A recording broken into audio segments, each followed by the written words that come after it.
خواتین سے کہوں گا گھروں میں نمازوں کا سسٹم چلاؤ. ماں نماز نہیں پڑھتی, تیری بیٹی کہاں سے نماز پڑھیں گی؟ مصلی اپنے لیے بچھا, چھوٹا مصلی اپنی چھوٹی بچی کے لیے بچھا.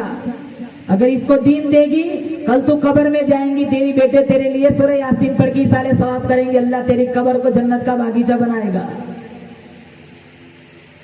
باپ بھی بیٹھا ہے, ماں بھی بیٹھی ہے, بیٹا بھی بیٹھا ہے, بیٹی, چاروں اکٹھے بیٹھ کے فلم دیکھتے, سیریلیں دیکھتے. اگر کسی دن ایک عورت کی اگر کوئی سیریل کا ایک ایپیسوڈ چھوٹ جائے تو اتنا چہرہ بگڑتی جیسے کسی نے کڈنی چورا لی ہو.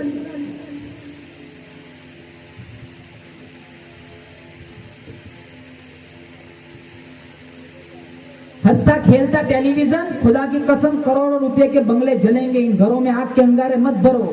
تو انفسکم واہلیکم نارا, اللہ نے قرآن میں فرمایا اپنے آپ کو اور اہل خانہ کو دوزخ کی آگ سے بچاؤ.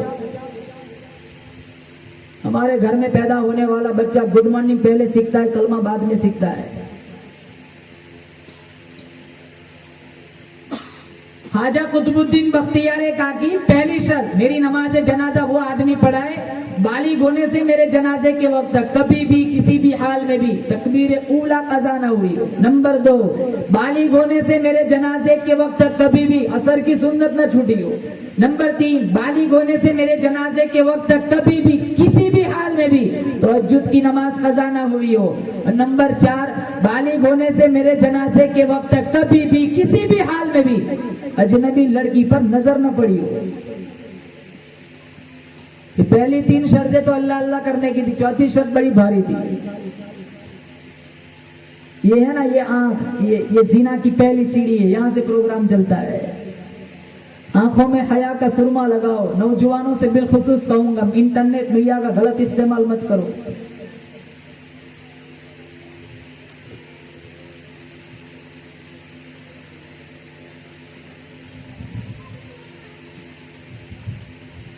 مصر کے کمانڈر نے فاروق اعظم رضی اللہ تعالیٰ عنہ کو خط لکھا تھا. تو بہت بڑی مشکل آن پڑی ہے. کہا کیا ہے, کہا اسلام کی فوج کو ایک جگہ سے گزرنا ہے, وہ جگہ عیسائیوں کی ہے.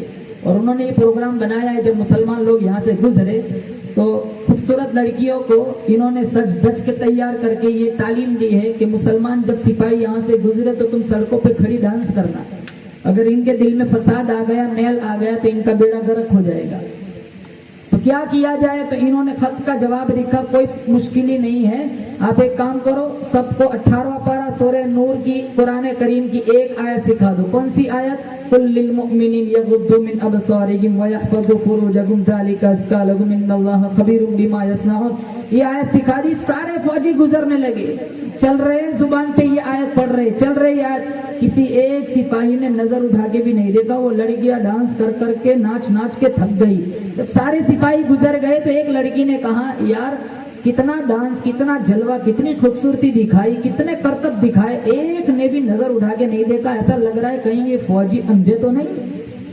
ایک مسلمان سپاہی نظر جھکی ہوئی, ایک جھکاتے کہنے لگا, نظر جھکی ہوئی کہنے لگا, ارے کوئی کیسے تمہاری طرف دیکھے گا. سارے اللہ کا قرآن سن کے قرآن پڑھ کے آئے, قل للمؤمنین یغضوا من ابصارہم ویحفظوا فروجہم ذلک ازکی لہم ان اللہ خبیر بما یصنعون. اللہ کا قرآن کہتا ہے اپنی نظروں کی حفاظت کرو, شرمگاہوں کی حفاظت کرو, کنکھیوں سے بھی دیکھ لیا, میں خدا جانتا ہوں. ساری یہودی عیسائی لڑکیاں کہنے لگی, ارے وہ قرآن ہمیں بھی سناؤ, ایسے نہ جاؤ, ہمیں بھی سناؤ. ایک مسلمان سپاہی چلتا بھی جاتا ہے, پڑھتا بھی جاتا ہے. ساری عیسائی یہودی لڑکیاں کہنے لگی, ارے یہ کیسا قرآن ہے, ہزاروں نقش, ہزاروں خوبصورتی کے جلوے دکھائے, ہزاروں کرتب دکھائے, ہزاروں طرح طرح کے ڈانس دکھائے, یہ کیسا پاور والا قرآن ہے. انہوں نے اپنے ایمان کو محفوظ رکھا. رہے او سپاہیوں, ایسے نہ جاؤ, ہمیں بھی اپنے ساتھ لے کے چلو. قرآن کی ایک آیت, ساری لڑکیاں کلمہ پڑھ کے مسلمان ہو گئی. اندازہ لگاؤ, ایک آیت وہ پچھلی سارے لوگ مسلمان. 6666 آیتیں میرے تمہارے گھر کے دروازے پر دھکے کھاتی پھرتی, آج تک ہم سچے پکے مسلمان نہیں بن سکے.